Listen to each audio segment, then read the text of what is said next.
महाराष्ट्र शासन दिव्यांग कल्याण विभाग मुंबई यांनी जिल्हा परिषदेची मुख्य कार्यकारी अधिकारी यांना दिव्यांग प्रमाणपत्रांची पडताळणी करण्याबाबत तसेच दिव्यांग व्यक्ती हक्क अधिनियम 2016च्या कलम 91 अन्वये कार्यवाही करण्याबाबतचे पत्र महाराष्ट्रातील जिल्हा परिषदेनं पाठवलेले आहे. जिल्हा परिषद अंतर्गत कार्यरत असणाऱ्या दिव्यांग अधिकारी व कर्मचारी तसेच शिक्षक व शिक्षकेतर कर्मचारी हे दिव्यांग प्रमाणपत्राचे म्हणजेच UDID कार्ड आधारे शासनाच्या विविध सवलतींचा जसे की बदली असेल, सरळ सेवा नियुक्ती, पदोन्नती, अतिरिक्त प्रवास भत्ता इत्यादीचा लाभ घेतात. तथापि सदर दिव्यांगत्वाच्या प्रमाणपत्र वैधतेबाबत विभागास अनेक तक्रारी प्राप्त झालेल्या आहेत. सदर तक्रारीमध्ये दिव्यांगाचे वैश्विक ओळखपत्र म्हणजेच UDID कार्ड बाबत साशंकता व्यक्त केली आहे. त्यामुळे सदर दिव्यांगत्वाचा प्रमाणपत्राची पडताळणी करणे आवश्यक आहे.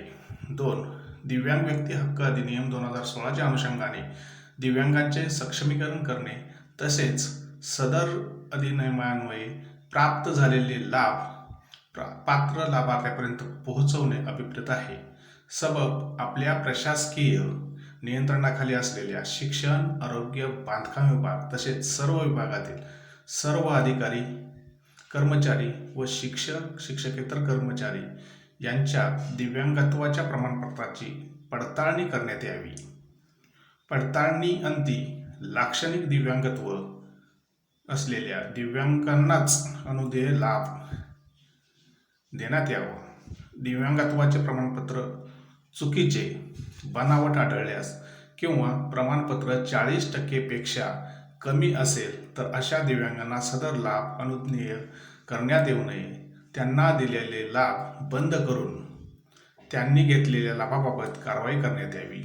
3. दिव्यांग व्यक्ती हक्क अधिनियम 2016च्या कलम 91 मध्ये स्पष्ट केलेल्या तरतुदीनुसार लक्षणीय दिव्यांगत्व असणाऱ्या व्यक्तीस अभिप्रेत असणारा कोणताही लाभ, सवलत जर अन्य पात्र नसलेल्या व्यक्तीने प्राप्त करून घेतला किंवा घेण्याचा प्रयत्न केला तर संबंधित व्यक्ती 2 वर्षापर्यंत कारावास किंवा ₹1,00,000 पर्यंत दंडासाठी किंवा दोन्ही शिक्षासाठी पात्र ठरते.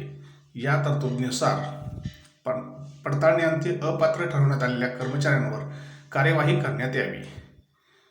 याबाबतचा अहवाल आयुक्त दिव्यांग कल्याण पुणे यांना विभागास 30 दिवसाचे सादर करण्यात यावा. अशा पद्धतीचं पत्र सर्व जिल्हा परिषदेना प्राप्त झालेलं आहे. कोल्हापूर जिल्हा परिषदेने याआधीच अशी पडताळणी करून घेतलेली आहे. आता महाराष्ट्रातील सर्व जिल्हा परिषदेमध्ये ही कार्यवाही सुरू आहे. या अगोदर सुद्धा घेतलेल्या बदल्यांमध्ये लोकांनी जर लाभ घेतला असेल त्याचीही पडताळणी करावी अशी मागणी कर्मचारी वर्गातून केली जात आहे. धन्यवाद.